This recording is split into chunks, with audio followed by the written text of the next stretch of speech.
తెలంగాణ కాంగ్రెస్ వ్యవహారాల in charge Deepa Das Munshi Benz car కానుకగా అందుకున్నారని తన వద్ద ఆధారాలున్నాయని బీజేపీ నేత ఎన్వీఎస్ఎస్ ప్రభాకర్ ఆరోపించారు.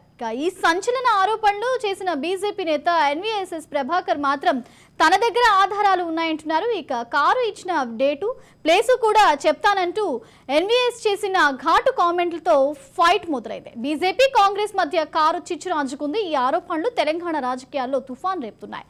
ఎన్వీఎస్ఎస్ పై కాంగ్రెస్ నేతలు మండిపడుతున్నారు.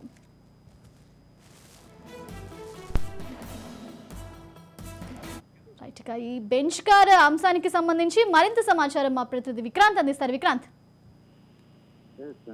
ఇటు బీజేపీ ఉప్పల్ మాజీ ఎమ్మెల్యే ఎన్వీఎస్ ప్రభాకర్ బహిరంగ క్షమాపణ చెప్పాలని కూడా తెలంగాణ కాంగ్రెస్ నాయకులు డిమాండ్ చేస్తా ఉన్నారు. కాంగ్రెస్ పార్టీ రాష్ట్ర వ్యవహార ఇన్ఛార్జి దీపదాస్ నుంచి అబద్ధపు వ్యాఖ్యలు చేశారని కూడా ప్రభాకర్ పై కాంగ్రెస్ నేతలు ఫైర్ అవుతున్నారు. ఇటీవల ఒక టీవీ డిబేట్ లో కూడా తెలంగాణ రాష్ట్ర కాంగ్రెస్ ఇన్ఛార్జ్ దీపదాస్ నుంచి పై కూడా ఎన్వీఎస్ ప్రభాకర్ తీవ్రమైన ఆరోపణలు చేశాడు. తెలంగాణ ఇన్ఛార్జ్ దీపదాస్ నుంచి తెలంగాణ కాంగ్రెస్ నేత నుండి కూడా ఒక బెంచ్ కారు కానుక కూడా అందుకున్నారని, తన వద్ద ఆధారాలు కూడా ఉన్నాయని ప్రభాకర్ కూడా ఆరోపించారు.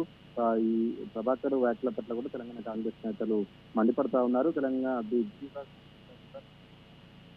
ప్రభాకర్ చేసిన ఆరోపణలు కూడా వారి దిగజారుడు రాజకీయాలనేది కూడా దుమ్మెత్తిపోస్తా ఉన్నారు. దీపదాస్ నుంచి నిజాయితీగా కూడా నిబద్ధత నాయకురాలని, ఆమె తెలంగాణ ఇన్ఛార్జిగా ఉండడంతో బీజేపీ నాయకులకు నిద్రపట్టడం లేదని, వచ్చే పార్లమెంట్ ఎన్నికల్లో కూడా తెలంగాణలో కాంగ్రెస్ పార్టీ క్లీన్ స్వీప్ చేయబోతుందని, దాంతో బీజేపీకి ఒక సీటు కూడా వచ్చే పరిస్థితి లేదు కాబట్టి దాంతో పనికిరాని ఆరోపణలు చేస్తున్నారనేది కూడా బీజేపీ నాయకులు కుట్రలు చేస్తున్నారని కూడా బీజేపీ నాయకులు తెలంగాణ ప్రజలు ఎవరు నమ్మరనేసి కూడా కాంగ్రెస్ నేతలు చెప్తా ఉన్నారు. ఇటు ఎన్వీఎస్ఎస్ ప్రభాకర్ వెంటనే దీపదాస్ నుంచి క్షమాపణ చెప్పాలని కూడా ఆ ప్రకటనను వెనక్కి తీసుకోవాలని, లేదంటే న్యాయపరంగా కూడా చట్టపరమైనటువంటి చర్యలు తీసుకుంటామని కూడా కాంగ్రెస్ నేతలు కూడా బీజేపీ మాజీ ఎమ్మెల్యే ఎన్వీఎస్ ప్రభాకర్ ను కూడా హెచ్చరిస్తా ఉన్నారు. మరోవైపు గతంలో కూడా ఇదే కాంగ్రెస్ పార్టీకి సంబంధించిన ఇన్ఛార్జి మాణిక్యం ఠాగూర్ ని సైతం కూడా బీఆర్ఎస్ నేత మాజీ మంత్రి కేటీఆర్ కూడా అప్పట్లో 50 కోట్లు తీసుకుని రేవంత్ రెడ్డికి పిసిసి పదవి ఇచ్చాడని కూడా కట్టబెట్టారని కూడా ఆరోపణలు చేశారు. ఆ విషయంలోనే మాణిక్యం ఠాగూర్ కూడా ఇటీవలే కేటీఆర్ కూడా సమాచారం పొందిన పరిస్థితి ఉంది.